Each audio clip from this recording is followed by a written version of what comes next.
안녕하십니까. 페트롤전북의 함윤호입니다. 가족들과 둘러앉은 밥상, 오랜만에 만난 친지들과 나누는 이야기 속에선 세상 돌아가는 얘기도 빠질 수 없죠. 정치권은 이번 추석 연휴 밥상머리 민심을 잡기 위해 아주 분주합니다. 특히 내년 6월 지방선거를 앞두고 있다 보니 더욱더 부산스러웁니다. 올해 추석 밥상엔 과연 어떤 정치 이야기가 오르내릴까요? 정쟁보다 민생이, 말보다 실천이 먼저라는 국민들의 바람이 정치권에 제대로 전해질 수 있을지요? 이 시간 이야기 나눠보도록 하겠습니다. 두 분과 함께하겠습니다. 프레시안 전북본부 박기영 국장님 어서 오십시오. 예, 반갑습니다. 네, 우석대학교 홍석빈 교수님 어서 오십시오. 안녕하세요. 예, 추석 연휴 잘 보내고 계시는지요? 예.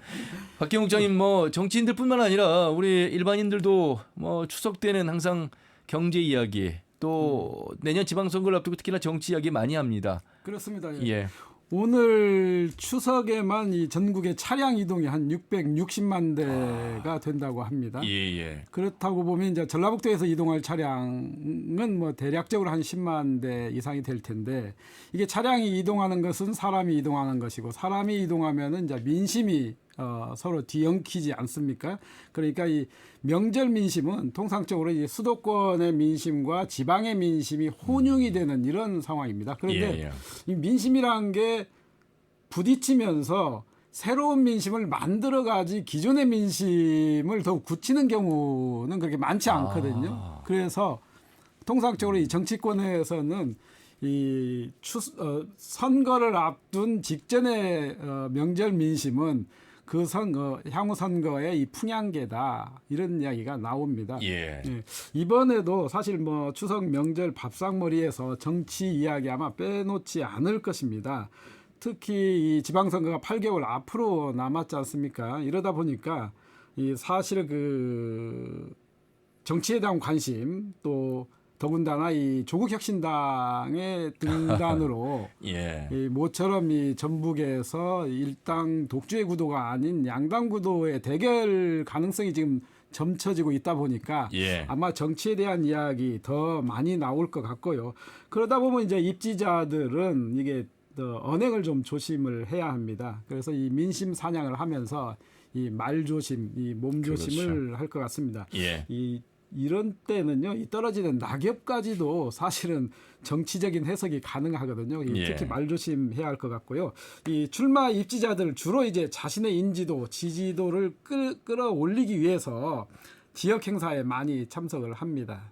저도 몇 사람 확인을 해보니까 아침부터 저녁 늦게까지 지역 행사를 방문을 해서 이번 기회에 인지도를 좀 높이겠다, 이런 이야기들을 하고요. 또 특히 민주당 출신 정치인들은 이번 기회에 자신의 어떤 조직의 세력화랄지 아니면 이 권리당원의 조직화랄지 이런 것들도 한번 재점검하는 이런 기회가 바로 이 명절 연휴에 이 정치인들의 어떤 뭐랄까요, 보내는 명절을 어떻게 좀 실속 있게 보내느냐, 이거에 한 방법이 될 것 같습니다. 아침 일찍 성묘길에서 이 방송 들으시는 분들도 많이 계실 것 같은데, 특히나 두 분은 워낙 이 페트롤전북의 정치쟁점 패널이시기 때문에 더 많은 분들이 물어보실 것 같습니다.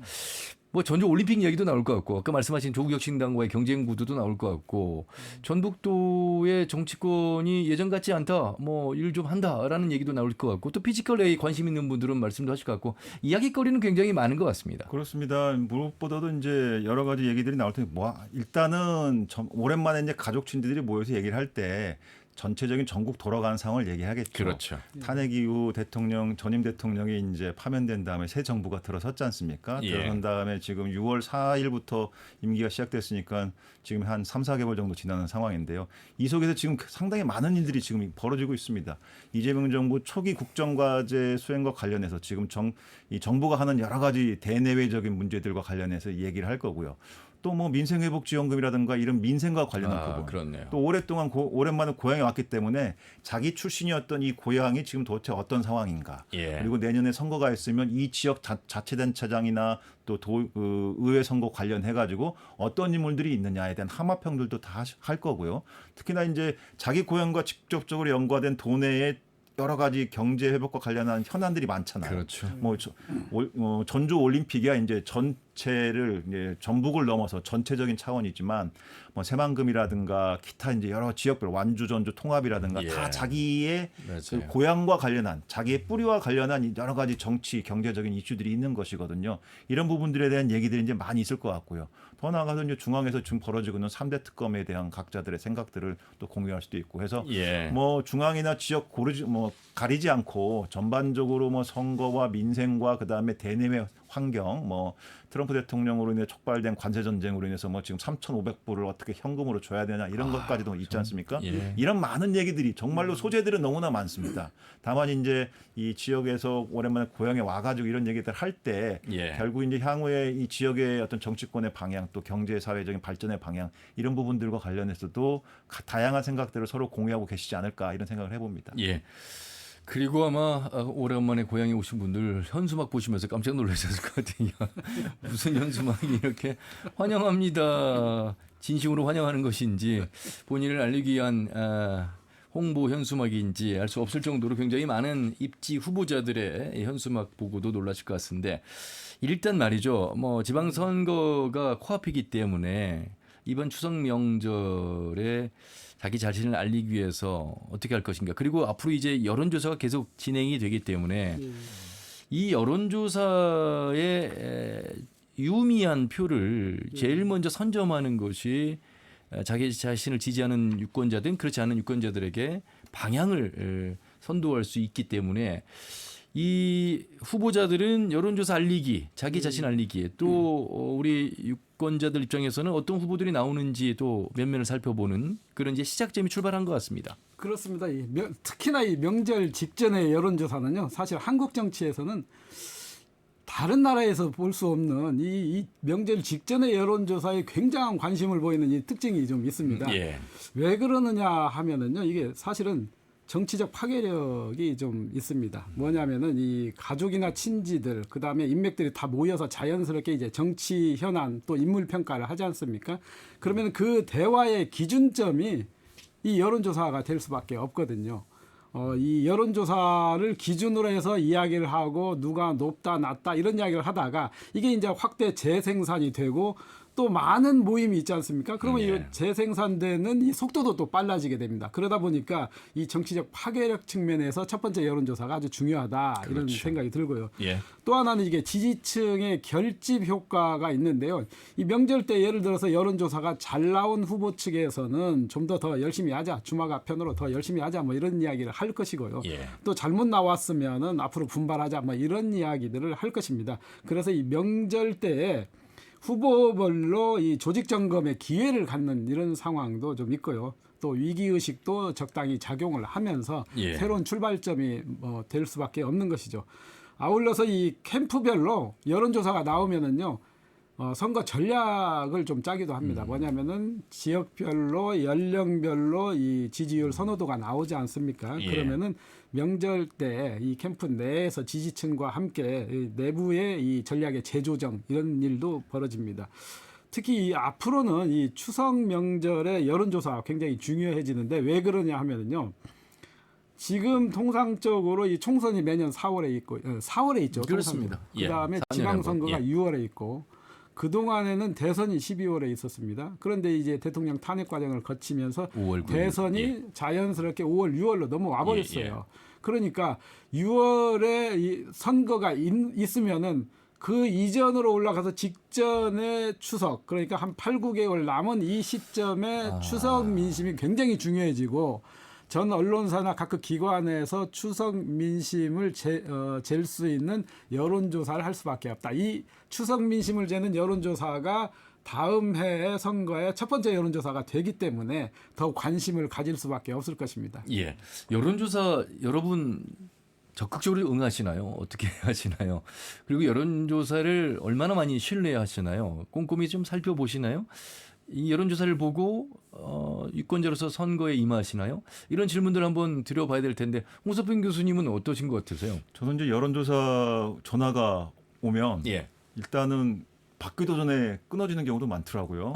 그래서 좀 아쉬운 면도 있는데 적극적으로 임하는 편이고요. 예. 근데 문자를 최근에 이제 많이 받게 그렇죠. 되는데 각종 이제 자기 알리기 이제 그 인지도 를 높이기 위한 그런 문자죠.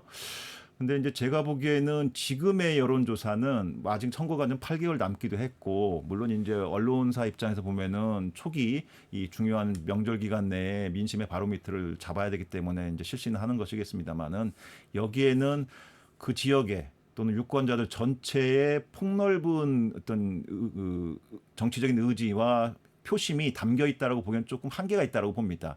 특히나 이제 이런 문자를 통해서 이제 그 소위 자기를 지지하는 세력들, 그리고 이제 극성 지지층들을 동원함으로 인해 가지고 하는 여론조사 결과일 가능성이 상당히 저는 높다고 보고, 따라서 이번에 나왔던 초기 여론조사를 가지고 전체 앞으로 있을 내년 지방선거까지의 8개월을 예단하기에는 조금 성급한 측면이 있다라고 판단이 돼요. 앞으로 계속적으로 여론조사가 있겠지만, 중요한 것은 현역 그 자치단체장이나 또는 의회 의원이든 아니면 또 새롭게 출마하고자 하는 입지자들이든 어떻게든 이제 본인들을 알려야 되기 때문에 이제 이 여론조사에 이제 한마평에 올라갈 수 있을 정도의 그런 노력들을 하고 있는 것인데, 아직은 좀 판단하기가 어렵고, 지금의 여론조사 결과는 좀 일부 극성 지지층들 또는 중에 어떤 민심이 좀 반영될 가능성이 높다. 저는 조직적으로 대응하는 구도 속에서 한 여론조사를 아직 평가하기는 이르다. 네. 이런 말씀이신 것 같습니다. 저도 뭐 비슷한 의견을 갖고 있는데요. 사실 그 여론조사를 하면은 이게 이 후보별로 어떻게 알았는지 모르지만,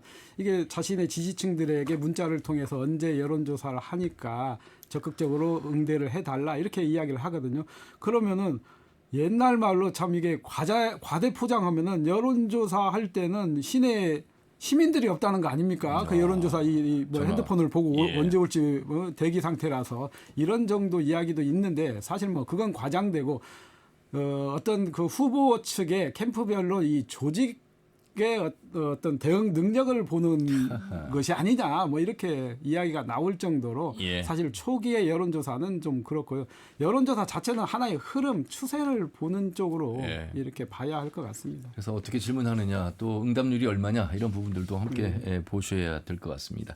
자, 그러면 이제 본격적으로 그러면 이번에 전북특별자치도지사는 누가 나온대? 이런 말씀들 하실 것 같습니다. 자, 현 김관영 지사가 있고요. 이제 경선에 참여할 또 다른 후보군들의 출마 시사를 한 분들 중심으로 한번 살펴보도록 하겠습니다. 박경욱 장님. 일단은 지금까지는 이 사자 구도가 윤곽을 드러낸 상황인데요. 이 김관영 현 지사와 이 안호영 삼선 의원, 그다음에 이원택 재선 의원, 그리고 정은율 익산 시장이 사실상 이 뭐 도전의 뜻을 밝힌 상황입니다. 여기 이제 조국혁신당이 지금 빠져 있는 상황이고요. 그렇죠. 이제 본선에서 조국혁신당도 저는 이 광역단체장 후보를 내지 않을까 이렇게 예상을 합니다. 그러니까 당내 경선을 넘어서면 이제 조국혁신당 후보와 경쟁할 가능성도 있습니다. 오늘은 이제 명절이기 때문에 이 각 후보 뭐 예상자들이죠. 출마 예상자들의 이 장점만 뭐 주로 이야기를 하면은, 김관영 지사의 재도전은요. 일단은 그 3년 동안 큰 문제 없이 도정을 이끌어 왔다. 또 이게 하계올림픽 국내 후보지 선정이나 이 기업 유치 등의 성과가 좀 있었다. 이런 장점이 있고요. 반면에 이제 전주완주 통합 문제는 어떻게 될지 이 변수가 좀 남아 있습니다. 또 이 새만금 국제공항 논란도 좀 있지 않습니까? 이 과제를 어떻게 극복해 나갈지 한번 지켜봐야 할 대목이고요. 안호영 의원의 경우는 지난 8회 지방선거에서 김관영 지사와 이 결선 투표까지 가서 고배를 마셨거든요. 그래서 이 4년간 권토중내 해온 상황이고요. 기반을 넓히고 이 인지도, 지지율 확충에 총력을 기울여온 상황입니다. 앞서 김관영 지사처럼 다만 이 전주완주 통합 문제 과정에서 보여주는 이 지역주의적 리더십, 이게 한계이지 않는가 이런 생각이 듭니다. 이원택 재선 의원은요, 지금 전북 도당위원장에서 이제 내려놓느냐 이 과정에 있는데, 앞으로 이제 당내 조직을 나름대로 좀 장악을 하고 있고요. 또 이 정청래 당 대표와의 친밀도도 있습니다. 정치와 행정 경험도 갖추고 있고요. 다만 이 재선의 중량감 측면에서 이 민심이 어떻게 작용을 할 것이냐, 이게 한번 지켜볼 사안이고요. 정은율 익산 시장의 경우는 익산이라는 도시, 이 27만의 익산이라는 도시의 위상을 강화를 한 덕에 나름대로 지역 내에서는 호평을 받고 있습니다. 아울러서 이 중앙과 지방의 행정 경험이 좀 풍부하고 이 추진력이 있는 리더십을 인정받고 있지만 또 한편으로는 행정 쪽에서만 오래 이렇게 계속 경험을 해왔기 때문에 예. 이 정치적 경험은 좀 취약하지 않나 이런 지적이 나옵니다. 예. 그리고 말씀하신 대로 이제 본선에서는 조국혁신당과 민주당 후보 간의 양자 대결 가능성이 저는 분명히 있다고 봅니다. 예. 아직 뭐 조국혁신당 정도상 도당위원장의 목소리를 통해서는 후보가 아직은 없다. 후보를 찾을 것이다. 아마 11월 전당대회 이후에는 본격적으로 후보 물색을 할 것이다. 이런 입장이었기 때문에 본선 무대에서 만날 가능성을 항상 시사해 둔 상황에서 말씀을 나누고 있습니다. 홍석빈 교수님. 예, 지난주에 조국 비대위원장이 모 언론과의 인터뷰에서 조국혁신당은 다음 지방선거에서 전 분야의 후보를 내겠다. 예. 그리고 지방선거 이전에 민주당과의 합당은 없다라고 이렇게 잘라 말을 했습니다. 그러면서 이제 호남 지역에서는 민주당과의 연대 가능성을 이제 열어두고 있고요. 비호남 지역에서는 호남 지역에서는 민주당과 서로 경쟁을 하겠다. 예. 협력적 선의의 경쟁을 하겠다는 거라서 아마도 뭐 전북도지사 후보 발굴에도 조국혁신당이 매진할 것 같고요. 근데 이제 과연 새로운 인물들, 소위 지금 박局장 말씀하셨듯이 4명 기존의 민주당 후보 예정 입지자들 외에 새롭게 조국혁신당에서 전라북도 도민들이 전북자치 도민들이 참 좋은 사람 발굴했네라고 할 정도의 인물을 과연 조국혁신당이 낼 수 있을지 예. 상당히 쉽지 않은 문제인 것만은 분명합니다. 예. 뭐 중앙 차원에서 임사가 있을 수도 있고요.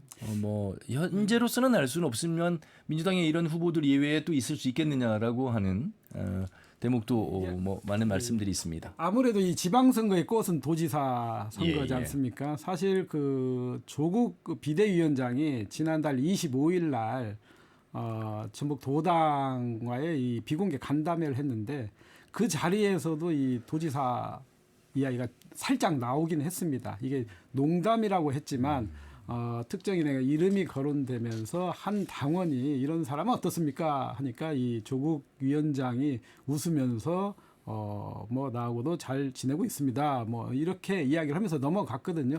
그와 마찬가지로 이 지방선거에서 도지사를 정점으로 해서 이 기초단체장과 같이 맞물려 있기 때문에 제가 볼 때는 이 조국혁신당에서 전북 도지사 후보를 어떤 식으로든 이 중앙에 중량감도 있고 또 전북 출신이면서 지역의 인지도가 높은 사람을 발굴하려고 굉장히 노력을 할 것이다 이렇게 예상이 됩니다. 예. 민선 8기 도정에 대한 평가도 중요할 텐데 최근 도지사 직무수행 평가가 나왔습니다. 그 전국 광역단체장 가운데서 김광현 지사가 어떻게 평가가 나왔는지 박경욱 전님 간단하게 좀 정리해 주시죠. 예, 이게 여론조사 전문기관인 리얼미터에서 광역단체장의 직무수행 평가를 매달 하고 있습니다. 예. 지역별로는 한 800여 명의 유권자를 대상으로 하고 있는데요.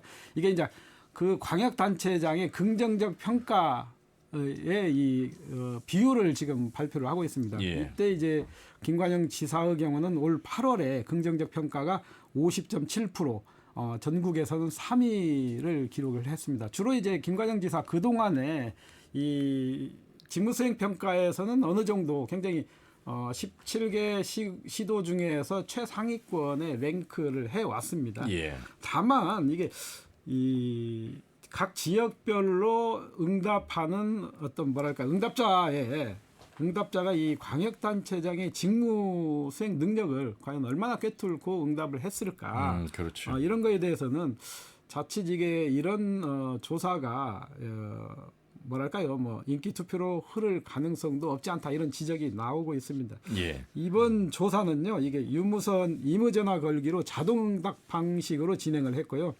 7월 28일에서 31일 그리고 이 8월 29일에서 9월 1일까지 두 차례에 걸쳐 진행이 됐습니다. 이 대상은 전국 18세 이상 유권자 13,000여 명이었고요. 지역별로는 앞서 말씀드린 대로 한 800여 명이 대상이 됩니다. 광역 단체별로 이 표본 오차는 95% 신뢰 수준의 플러스 마이너스 3.5% 포인트이고요. 자세한 내용을 알고 싶은 분은 이 중앙선관위 여론조사 심의위원회 그렇죠. 홈페이지를 보면 참고할 수가 있습니다. 자, 그러면 민선 8기 김관영 지사와 함께 붙을 경선 후보들, 이 후보들을 바라보는 우리 유권자들 입장에서는 도지사 후보라면 어떤 면모를 갖춰야 되고 어떤 현안에 대한 답안을 갖고 있는지에 대한 궁금증을 갖고 있을 것 같은데 뭐 여러 굵직굵직한 사안들이 있기 때문에 그 사안들 중심으로 좀 살펴봐야 될 것 같습니다. 예, 그렇습니다. 이제 전북자치도지사, 전북의 민생과 경제와 사회 발전을 책임질 이제 최후의 이제 책임자 아니겠습니까? 예. 무엇보다도 내년 전북자치도지사 선거에서 핵심 쟁점은 이제 전주 완주 통합. 이 문제가 가장 크게 작동을 하지 않을까 싶은 생각이 듭니다.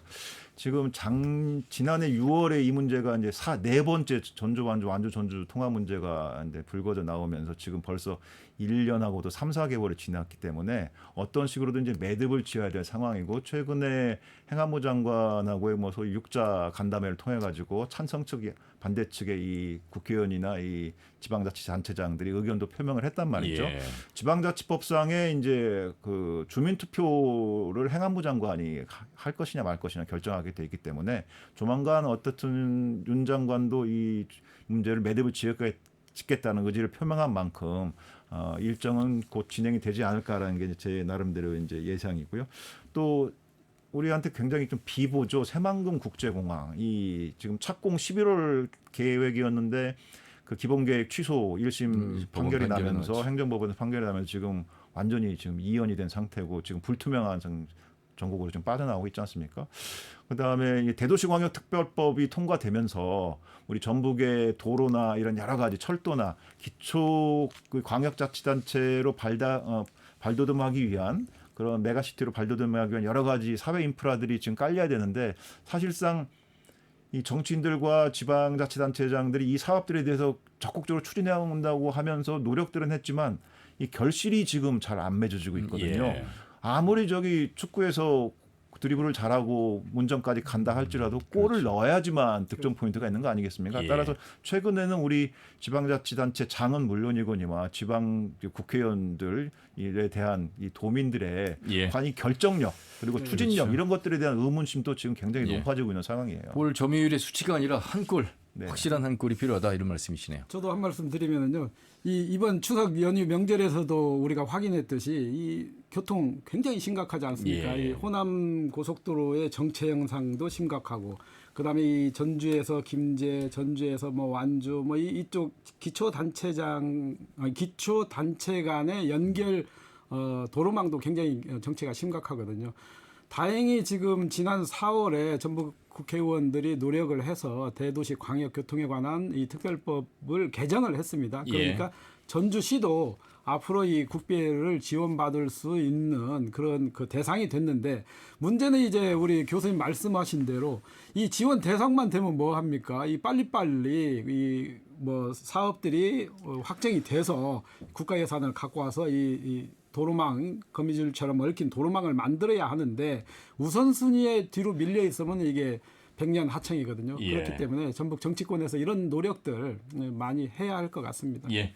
자, 도지사 선거 구도 다음으로 관심 예상되는 선거는 역시 교육감 선거입니다. 서구석 전 교육감의 낙마 이후의 공백 상태 재보궐 없이 내년 6월에 이 교육감 선거가 치러집니다. 이미 많은 교육감 후보들이 물망에 오르고 있고 교수 출신 대 교사 출신 뭐 이런 구도도 변수고요. 또 여기에 민주 진보 단일화 구도가 지금 진행 중인데 크게 영향을 발휘하지는 못하고 있는 그런 뉴스를 전해드렸는데 이 부분 어떻게 보시는지 살펴보도록 하겠습니다. 박경욱 장님. 예, 대략적으로 한 8명 정도가 이 출마 예상이 됩니다. 예. 사실 뭐 그야말로 춘추 전국 시대를 방불케 하는데요. 제가 이 8명을 가나다 순으로 한번 정리를 해왔습니다. 이게 뭐 많기 때문에. 저도 궁금하네요. 예. 일단은 김윤태 우석대 대외협력 부총장의 출마 가능성이 매우 높습니다. 지난 교육감 선거 때 본선에서까지 뛰었던 후보였고요. 예. 그다음에 이제 노병섭 세기를 여는 참교육 대표 의지가 매우 강한 것으로 알려져 있고요. 교사 출신이고요. 교사 출신입니다. 유성동 좋은교육 시민연대 대표 또한 출마할 것으로 예상이 됩니다. 그리고 이남호 전 전북대 총장 기존에는 전북연구원 원장으로 활동을 했고요. 예. 그러다가 최근에 지금 사표를 내고 뛰고 있는 것으로 알려져 있습니다. 오준영 전북교총회장 그리고 이 정재석 전북교사노조 위원장 아울러서 지난번에 이 서거석 전 교육감과 막판까지 치열한 경쟁을 벌였던 이 천호성 전주대 교수 그리고 이 황호진 전 전북교육청 부교육감 이렇게 8명입니다. 예. 앞서 말씀하신 대로 이 교사와 교수 출신으로 나눠 보면은요. 교사 출신이 4명, 그다음에 교수 출신이 3명입니다. 그리고 행정교육과 출신이 1명인데요. 예. 이 변수는 이제 뭐 여러 가지가 얽혀 있겠지만 물론 이제 이 정치 성향 앞서 거의 대부분의 후보들이 이 진보나 중도 진보를 표방하고 있기 때문에 우리 전북에 있어서는 이 성향 가지고는 큰 문제는 되지 않을 것 같습니다. 다만 이제 교사 출신이냐 교수 출신이냐 즉 현장 경험이냐 이 학계 경험이냐 이런 이야기들이 좀 많이 쟁점화되지 않을까 이런 생각이 듭니다. 예, 우리 교육가족에게는 뼈아픈 아픔입니다. 현 교육감이 낙마가 돼서 공백 상태에서 지금 이 굉장히 긴 시간을 교육감 권한대행 체제로 지금 흘러가고 있고 특히나 교육감이 낙마했다는 그것도 이 허위 사실 관련해서 자 앞으로의 교육감 후보를 우리 유권자들은 어떻게 좀 또 판단할 것인가 많은 후보들의 면면을 살필 수 있는 시간이 많이 남아 있습니다. 홍석평 교수님. 언론 보도를 보니까 우리 전북자치도에서 지난번에 신입생이 한 명도 없는 초등학교가 25개인가 예. 제가 접했고 전국에서도 뭐 3인가 그랬다고 하는데요. 지금 인구 감소에 따른 지방 소멸 위기가 지금 우리 앞에 목전에 지금 있지 않습니까? 예. 14개 시군이 이제 다 해당될 정도로 그리고 지금 전북의 교육의 어떤 학력 수준이라든가 이런 거 봤을 때 수도권하고도 편차도 크고요. 그러니까 전북 교육감이 해야 될 일이 굉장히 중차대한 업무입니다. 저는 맞습니다. 어떻게 보면 중장기적으로 봤을 때는 도지사보다 더 중요한 역할을 해야 될 인물일 수도 있다. 예. 왜냐하면 지금 빛의 속도로 디지털 전환과 AI 혁명이 진행되고 있거든요. 네. 지금 자라날 초중고생들 그리고 또 지역에 있는 대학생들 같은 경우에 그 빛의 속도로 변하는 인공지능 전환의 시대를 살아가야 될 이제 새로운 세대지 않습니까? 이들한테 과연 전북의 교육계가 무엇을 해줄 수 있느냐? 어떤 비전과 정책으로 구체적인 이 고등교육 체계를 재정립하고 미래 사회에서 생존하고 자아를 실현할 수 있는 청년들에게 또는 청소년들에게 비전을 제시할 수 있는 교육 컨텐츠 내용을 제시할 수 있느냐. 저는 이런 게 상당히 중요하다고 봐요. 예. 아까 뭐 진보 단일화 후보 이런 얘기 했지만 지난해까지 뭐 지난번 그 22년에 교육감 선거할 때도 뭐 도내에 있는 막 200개 단체가 뭐 모여가지고 진보 단체 후보를 막 만들기 위해서 여러 가지 정치적인 뭐 이합 집산이 있었는데 조직적인 측면, 선거라는 측면을 우리가 감안했을 때 그런 게 없을 수는 없겠죠. 그리고 최근에 보니까 지난번 교육감 선거 때에 비해서는 열기도 굉장히 많이 식었다고 그래요. 그러니까 앞으로 우리가 지금 과거의 이런 고질적인 만성적인 패턴에 지금 너무나 잠겨 있는 거 아닌가. 지금 빛의 속도로 변하는 미래 교육에 대해서 비전을 제시하고 컨텐츠를 제시할 사람들을 우리가 발굴하고 해야 되는데 지금 글쎄요 나와 조금 전에 박 국장께서 언급한 8명의 이 후보들 중에 과연 저의 이런 질문에 자신 있게 내용을 가지고 답할 교육감이 있을 수 있을까? 본인들이 이제 그 답을 찾아가야 될 과정이 있다고 저는 생각합니다. 아울러서요. 박경 국장님이 이제 언론에 오래 계셨기 때문에 김수환 교육감 12년과 서거석 교육감과의 그 선거 구조 속에서도 확인했고 또 이미 3선 이후에 이제 서거석 교육감의 교육 철학 방향도 그렇고 이건 대결 구도가 아니잖아요. 그렇습니다. 학생들을 위한 우리 전북교육청의 방향성 측면에서의 대결이 아닌 지속할 건 지속하고 또 새롭게 변화하고 있는 아까 말씀하신 홍석평 교수님의 미래 교육이 굉장히 빠른 스피드로 변하고 있는데 이런 부분들에 대한 대안을 가지고 나오는 후보들이 좀 있었으면 좋겠다 이런 생각이 듭니다. 그렇습니다. 이게 사실은 뭐 이 교육감 선거가 이 정당 선거가 아니지 않습니까? 그건 이제 정치적 중립을 위하는 선거이기 때문에 그렇게 한 취지도 사실은 이 교육의 문제가 굉장히 우리 전북의 미래, 국가의 미래와 직결되는 문제이기 때문에 그런 것입니다. 앞서 이제 교수님 말씀하신 대로 빛의 속도로 변하는 이 상황에서 이 교육의 정체 현상 또 교육의 위기 상황 이게 굉장히 심각하거든요. 학생들 감소 문제 이런 거에 대해서 교육감의 앞으로의 교육의 이 4년간의 교육을 내가 이렇게 이끌겠다라고 한다면은 이 전북 교육에 대한 어떤 장기적인 비전에서의 청사진도 필요하고요. 그렇죠. 또 구체적인 현안에 대한 자기 나름대로의 철학을 가지고 유권자에게 설득을 하고 지지를 호소하는 이러한 교육감 선거가 절실하다고 저는 생각합니다. 예. 그런 게 되려면 그게 하루아침에 되겠냐고요. 오랜 시간 동안 준비가 필요하고 변하는 트렌드에 대한 것들도 모니터링하고 여러 가지 본인 스스로가 학습 능력도 키우고 하면서 컨텐츠와 또 미래에 대한 비전을 갖춰야 되는 거죠. 최근에 우리가 피지컬 AI를 통해 가지고 전북이 이제 크게 한 건 국비 사업을 지원받는 그런 일을 정동영 지금 의원이 했지 않습니까? 예. 정동영 의원이 70대가 이제 넘은 분인데 이분이 AI 공부를 지난 1년간 열심히 해가지고 맞습니다. 국회에서 예. 이런 뭐 토론회나 이런 것도 만들면서 이런 결과물로 그냥 가져오잖아요. 네. 이렇게 성과를 내는 그리고 구체적으로 도민들한테 제시할 수 있는 어떤 컨텐츠가 있는 예. 교육에 관한 부분도 그래야 된다고 저는 보는 알겠습니다. 것이죠. 선거가 다가올수록 열기만 뜨거울 게 아니라 준비하는 도전자들의 모습 그리고 그 도전자들의 면면을 살피실 수 있는 현명한 유권자들의 태도도 필요하다. 이런 말씀으로 마무리하도록 하겠습니다. 두 분도 연휴 잘 보내시길 바라겠습니다. 고맙습니다. 예, 감사합니다. 좋은 연휴 되십시오. 예, 크리스천 전북본부의 박경욱장, 우석대학교의 홍석빈 교수였습니다. 내일 아침 8시 30분에 인사드리죠. 함연회였습니다. 고맙습니다.